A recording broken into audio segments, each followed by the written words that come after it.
ناظرین، آج کراچی کے ایک مشہور شاپنگ کا علاقہ ہے طارق روڈ،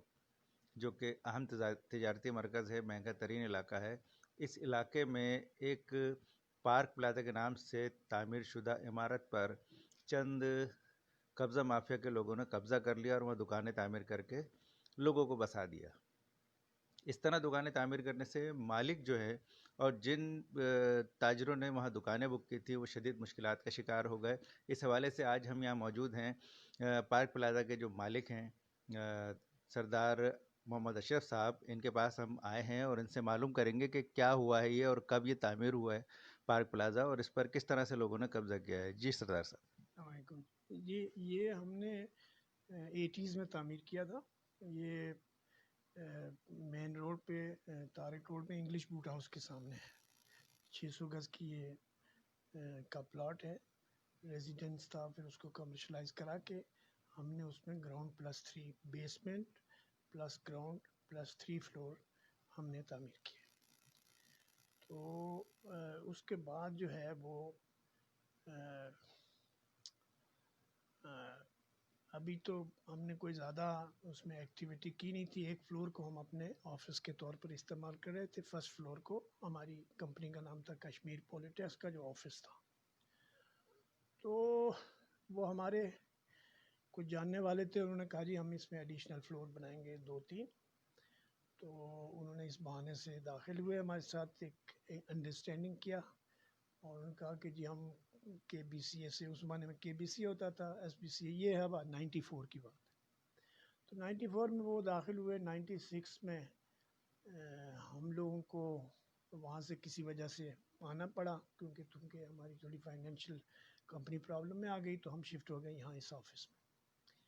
تو انہوں نے، شیر کے بچوں نے کیا کیا کہ انہوں نے نہ صرف یہ کہ جو گراؤنڈ فلور تھا اس میں جو کوریڈور تھا اس کے اندر چھوٹی چھوٹی دکانیں بنا دی، ڈربے بنا دیے۔ ایک تو کوریڈور ختم ہو گیا، جو لیگلی اپرووڈ پلان میں اوپن سپیس تھا، اس سپیس کو انہوں نے دکانوں میں کنورٹ کر دیا۔ دوسرا کیا کام کیا کہ فرسٹ فلور کو انہوں نے فرسٹ فلور کو بھی قبضہ کر لیا، اور قبضہ کرنے کے بعد چونکہ اب ہم چونکہ یہاں آ گئے تو اب ہم نے تو سوچا کہ بھئی کوئی ایسا کرے گا نہیں، ایسا عام طور پہ ہوتا نہیں تھا۔ خیر، تو انہوں نے کیا کیا کہ قبضہ کر کے اس کے اندر بھی دکانیں بنا دی۔ اچھا، تو بغیر کسی نقشے کے، بغیر کسی اپروول کے، اور ایڈیشنل 2 فلور بھی بنا دیے بغیر اپروول کے، اور ان کو جو ہے وہ لیز بھی کر دیا۔ لیز کیسے کیا کہ نقلی لیزیں بنا دی، جعلی لیزوں کے، چونکہ اس کے جو اوریجنل ڈاکیومنٹ تھے وہ کشمیر پولیٹکس کے بہاف پہ بینک میں مارگیج تھے۔ تو وہ ہم نے جو ریلیز کرائے 2010 میں، تو جب ہم نے ریلیز کرائے تو ہمیں پتہ چلا کہ یار جو ہمارا آفس فلور ہے اس کے اوپر قبضہ ہو گیا۔ تو ہم جب وہاں پتہ کرنے گئے تو وہ تو پتہ چلا بھائی یہاں تو بھائی لوگ ہیں، بھائی لوگ بیٹھے ہیں۔ تو وہاں تو دکاندار ایک دو ہی آدمی ہیں جنہوں نے اس کے اوپر وہاں قبضہ رکھا ہوا، باقی جو ہے وہ دکانیں خالی ہیں۔ تو پھر اس سلسلے میں ہم نے تھانے سے بھی رپورٹ کیا، کورٹ میں بھی 2 مقدمے داخل کیے 3۔ تو بلکہ یہ تک انہوں نے کیا کہ ایک دکان جو ہے وہ جو مین روڈ کی دکان تھی اس کے نیچے انہوں نے کاٹ کے سیڑھیوں کے ذریعے بیسمنٹ جو پارکنگ ایریا ہے اس میں سے بھی کوئی 2000 فٹ جگہ اس دکان والے کو دے دی اور اس کو دکان کا حصہ بنا دیا۔ تو اس طرح سے وہ جو پلازا تھا اس کو پلازا کے بجائے وہ ایک ڈربہ بن گیا۔ اب نہ ہم اس میں جا سکتے، وہ پارکنگ کا ایریا بھی ہمارا ہے اور فرسٹ فلور بھی ہمارا ہے، اور جو ایڈیشنل فلور انہوں نے بنائے ہیں وہ ایلیگل بنے ہوئے ہیں۔ اور ایڈیشنل کتنے فلورز بنائے؟ 2 فلور، مطلب 3 اضافی فلور بنا دیے جو نقشہ تھا اس کے علاوہ۔ ہاں، 3 اضافی فلور بنا دیے، اور جو بھی اب ظاہر ہے کہ گراؤنڈ +3 تو basement plus ground plus 3 floor تو آلریڈی موجود تھے، جس میں سے ایک فلور جو ہے وہ ہمارے آفس فلور تھا، اور 2 فلور جو ہے وہ اس میں 8 فلیٹ تھے، تو وہ تو 8 فلیٹ ہم نے بنائے تھے۔ اس کے بعد جو انہوں نے جو 2 فلور بنائے اور ایک وہ پینٹ ہاؤس بنا دیا، اس میں کوئی اپروول نہیں ہے، اور کوئی اپروول انہوں نے لی نہیں ہے، اور سارا ایلیگل کنسٹرکشن ہے۔ اور ناظرین، جیسا کہ آپ نے سنا کیسا المناک واقعہ ہے کہ بلڈنگ پر جو ہے، جو بلڈنگ کے مالک ہیں، ان کے علم میں لائے بغیر جو ہے ان کے جو نام نہاد پارٹنر تھے انہوں نے قبضہ نہ صرف کیا بلکہ غیر قانونی طور پر بغیر ان کی اجازت کے، جو مالک ہیں ان سے اجازت لیے بغیر جو ہے اوپر جو ہے وہ 2 فلور اور بنا دیے گئے اور انہیں بھی جو ہے وہ فروخت کیا جا رہا ہے۔ اچھا، آپ نے اس حوالے سے متعلقہ ادارے جو اب تو ایس بی سی ہے اس میں کوئی کمپلین کی ہے؟ ہم نے ایس پی سی اے میں کئی دفعہ کمپلین کر چکے ہیں، ہم نے فیروز آباد تھانے میں کمپلینٹس لاج کیا، پھر ہم نے کورٹ میں جو ہے وہ 3 کیسز فائل کیے ہوئے ہیں، ایک ان لوگوں کے خلاف جو جن لوگوں نے وہ ایلیگلی آکوپائی کیا ہوا ہے، اور ایک ان کے خلاف جو جن لوگوں نے بنا کے دیا، جن لوگوں نے یہ ایلیگل کنسٹرکشن کام کیا، تو وہ لیکن کورٹ کی طرف سے بھی آپ کو پتہ ہی آج کل کورٹ سے بھی ابھی تک فیصلہ نہیں ہوا۔ ایس بی سی اے کے ایس حوالے بی سے سی اے نے تو یہ تک لکھ کے دیا کہ صاحب اس میں میزنائن فلور تو کوئی تھا نہیں، ایک تو یہ بات ہے۔ دوسری بات یہ ہے کہ ایس بی سی اے نے ایک نوٹس بھی ایشو کیا،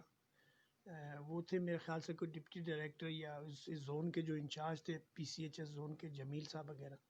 تو انہوں نے پتہ چلا کہ نوٹس ایشو کیا، پھر ہم سے کہا بالکل جی یہ دکانیں جو ہے وہ ہم توڑ دیں گے، یہ لیگلی بنی ہوئی ہیں، اور چونکہ اس میں کوئی اس میں تھا تو لیکن انہوں نے ایکشن نہیں لیا۔ کیا وہ نوٹس وہ فروخت ہو گیا، وہ واپس لینے؟ نوٹس جو ہے وہ ہاں آکشن ہو گیا۔ تو وہ چونکہ جمیل صاحب سنا تھا کہ انہوں نے کافی پیسے ویسے بنائے اور وہ ملائیشیا چلے گئے، اب تو میں نے سنا ملائیشیا چلے گئے، تو اب سنا ہے کہ ایس بی سی اے میں کوئی نئے مینجمنٹ آیا ہے، ہوپ فلی کہ میں نے ان کے بارے میں سنا ہے کہ وہ کافی دیانتدار آدمی ہیں، ان کی شہرت اچھی ہے، اب اللہ ہی بہتر جانے کیا وہ واقعی ایسا۔ ابھی نئے ڈی جی صاحب جو ان کو دیے، ان کو بھی ہم نے اپلیکیشن دیا، جی ہاں جمع کر دیا، ان کو بھی دیا ہم، جی ہاں امید نظر آ رہی ہے کہ کچھ بہتری ہوگی نئے ڈی جی سے؟ اللہ سے امید ہے، پاکستان میں تو ہے، وہ کہتے ہیں کہ اچھا، اس حوالے سے جو کراچی میں صورتحال چلی ہے اس پہ ایک ایکشن انہوں نے بھی لیا ہے آپ کے چیف جسٹس آف پاکستان نے، اور ایک کراچی رجسٹری میں انہوں نے سب کو طلب بھی کیا ہے، کافی فیصلے بھی ہوئے کافی، تو اس میں آپ نے کیوں نہیں کوئی درخواست لگائی؟ ادھر بھی ہم نے لگائی، اور ہم نے جو واٹر کمیشن تھا اس کے پاس بھی لگائی، انہوں نے بھی آرڈر کیے، وہ ایون جو منسٹر ہے اس نے بھی آرڈر کیا۔ مطلب یہاں کوئی منسٹر کسی نے کی ریٹ کہا قائم نہیں ہے؟ منسٹر کیا، ایک دفعہ منسٹر نے آرڈر کیا، دوسری دفعہ منسٹر نے آرڈر کیا، اور وہ منسٹر کا آرڈر میں خود جا کے ڈی جی سے ملا تو پتہ چلا ڈی جی صاحب جو ہے مجھے ٹائم دے کے، تو جب میں وہاں پہنچا تو وہ اپنا دفتر چھوڑ کے کہیں اور چلے گئے، کہنے لگے جی وہ تو نیب میں گئے۔ تو اس طرح سے وہ پتہ ہے چلا کہ بھائی وہ بظاہر ہے کہ وہ جو لینڈ گریبرز ہیں یا جو لوگ جو لینڈ گریبرز ہیں جو ان کے اثر میں ظاہر ہے ہوتے ہیں، تو ہوپ فلی نیا جو ڈی جی ہے وہ ہوپ فلی کہ وہ ان کے وہ نہیں آئے گا، چونکہ اس کے خلاف کوئی اسٹے آرڈر تو ہے نہیں، تو they can break any time. وہ جو ایلیگل کنسٹرکشن ہے اس میں کوئی، چلو اوپر فلیٹس میں لوگ رہ رہے ہیں وہ تو بات کی بات ہے، لیکن یہ جو دکانیں تو خالی ہے، ان کا یہ تو ڈربے جو بنے ہوئے ہیں اوپن کوریڈور میں، اور وہ جو میزنائن فلور شو کر کے بنایا، وہ میزنائن فلور ایگزسٹ نہیں کرتا، خود کے بی سی اے نے لکھ کے دیا پولیس کو کہ جی یہاں کوئی نہیں ہے، تو وہ اس وقت کے جو ڈی آئی جی تھے وہ ان کے خاص لوگ تھے، انہوں نے کہا جی مجھے دھمکیاں دیا انہوں نے، لیکن میں کہا دھمکیوں سے کچھ ہوتا نہیں ہے، لیکن چلو اللہ مالک ہے، اگر واقعی تو پاکستان میں پتہ ہے پولیس اور ڈاکو راج ہے۔ جی ناظرین، جیسا کہ آپ نے سنا کہ سردار صاحب کہہ رہے تھے کہ یہاں پولیس اور ڈاکو راج ہے، یہاں کسی کی ریٹ نہیں ہے، وزیر جو ہے متعلقہ انہوں نے 2 مرتبہ لکھ کر دیا ہے، آرڈر کیے ہیں، لیکن اس پر کوئی عمل درآمد نہیں ہوا، جو قبضہ ہے وہ آج تک برقرار ہے۔ چیف جسٹس سے امید کی جا رہی ہے، اور نئے جو ڈی جی آئے ہیں آشکار داور صاحب، D G Karachi Sindh building control authority, ان سے امید کی جا رہی ہے ان کی جانب سے کہ وہ ضرور جو ہے کوئی ایکشن لیں گے اور ان کا مسئلہ حل کریں گے۔ جی